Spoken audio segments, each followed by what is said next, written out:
Hey there, welcome to the channel. Let's make a gluten-free fall recipe. We're making gluten-free pumpkin cheesecake bars.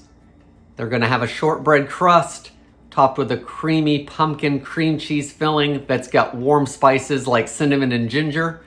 To top them, we're gonna use part of that crumb mixture that we use for our crust.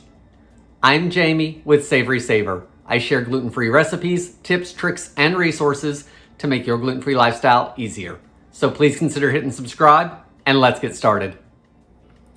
So to make our gluten-free pumpkin cheesecake bars, the first thing you want to do is get an 8x8 baking pan and grease it. I'm using shortening, but use whatever type of oil or shortening that you like. Next, we want to take a medium to large bowl and we're going to make our crust. So while we're making that, let's preheat our oven to 350 degrees Fahrenheit so we can get that preheated to bake off our crust. So for our crust, you want to start with half a cup of rice flour, a quarter cup of tapioca starch, a quarter cup of potato starch. Let's give that a mix. I'm just using my pastry blender because we are gonna cut some butter in here, so there's no sense in me getting an additional whisk. Let's add some sugar. We're gonna add a third of a cup of brown sugar. That's been packed. And I'm gonna mix that all in again. Now we wanna cut in 5 tablespoons of cold unsalted butter. I just cut it up to give myself a head start. I'm going to take my pastry blender, or you could use 2 forks, and I want to cut it in until the butter is coated from the flour and the sugar and it's crumbly.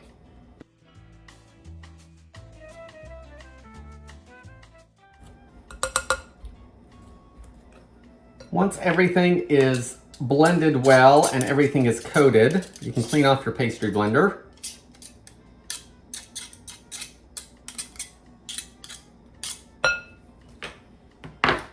Now we're going to stir in 1 cup of chopped nuts. I'm using walnuts, but you could also use pecans. So mix those in.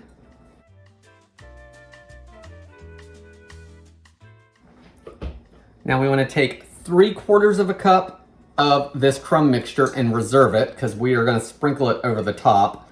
And we're going to bake the crust, cool it for a few minutes, and then make our filling. So since we've got about a half hour to 45 minutes before I'm ready to actually put the filling in, I'm going to pop this in the fridge to keep the butter nice and cold.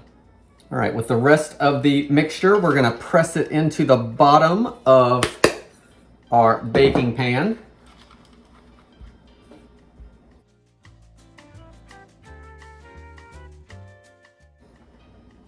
Once everything's pressed in evenly, you want to bake it for 15 minutes or until the edges are lightly browned, and then we're going to let it cool for about 15 minutes on a wire rack just so it isn't screaming hot when we pour on our filling. So here's our crust, and it is light and golden around the edges and even on the top a little bit. So I'm going to let it cool for 15 or 20 minutes and then we'll make the filling and get them baked off. So our crust has cooled off a little bit and it's pretty much room temperature at this point. So let's make our filling. I've got 1 8-ounce brick of cream cheese that I have softened to room temperature.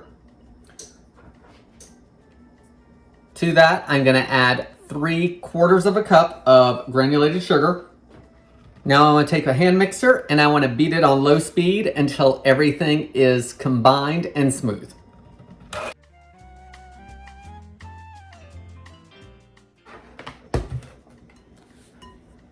So that literally took about a minute, and once I started on low speed, once it was safe that I wasn't going to get sugar all over myself, I picked up the pace and brought it up to high, and that's all combined so easily because that cream cheese is room temperature, and the room temperature cream cheese means we're not going to have a bunch of cream cheese pieces that have not combined into the mixture. Next, we want to add 2 eggs, room temperature of course. We need to add our pumpkin. So this is half a cup of canned pumpkin. I'm gonna add a teaspoon of vanilla extract. I'm gonna add a teaspoon and a half, this is actually a teaspoon and a half measuring spoon of ground cinnamon, half a teaspoon of ground ginger, and half a teaspoon of ground allspice. Now you wanna mix it until everything is smooth and combined.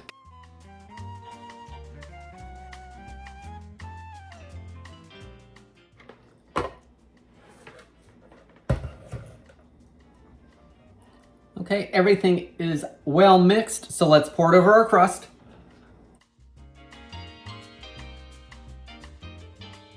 So now I've got that reserved crumb mixture, and we want to sprinkle it evenly over the crust. Or over the filling, rather.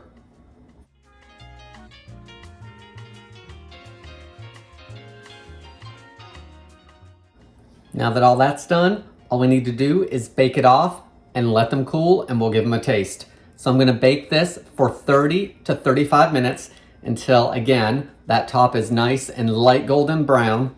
Then I'm gonna cool them and cut them. The gluten-free pumpkin cheesecake bars are out of the oven. It's golden around the edges and everything feels like it's cooked. It rose quite a bit, as cheesecake type things do, and now it's starting to settle down. Okay. Here are our gluten-free pumpkin cheesecake bars. They've cooled off, but they're not cold from out of the fridge yet. So I'm gonna give it a try. They do need to be kept in the fridge, of course. So in the fridge, they should firm up just a little bit more. You can taste that pumpkin, the cinnamon, the crust has a great little texture to it, and the crumb on the top. I like that it's all broken up on the top, and it's the same thing. It's just a different form. It's flattened down for the crust, and then it's light on the top. There's that shortbread crust on the bottom. You can see all the crumb on the plate from the crumble. Guys, I think this is a nice recipe for fall. I think that people are going to enjoy it. It didn't take a whole lot of time, and it doesn't have a whole lot of crazy ingredients in it. You could definitely try using your 1-for-1 gluten-free flour if you had that and not the individual flours. So I would definitely try that if you typically use something like King Arthur's 1-to-1 or Bob's Red Mill. Guys, that's all I have for today. Please leave me any comments below. Thank you so much for watching the video, and I hope to see you in the next one.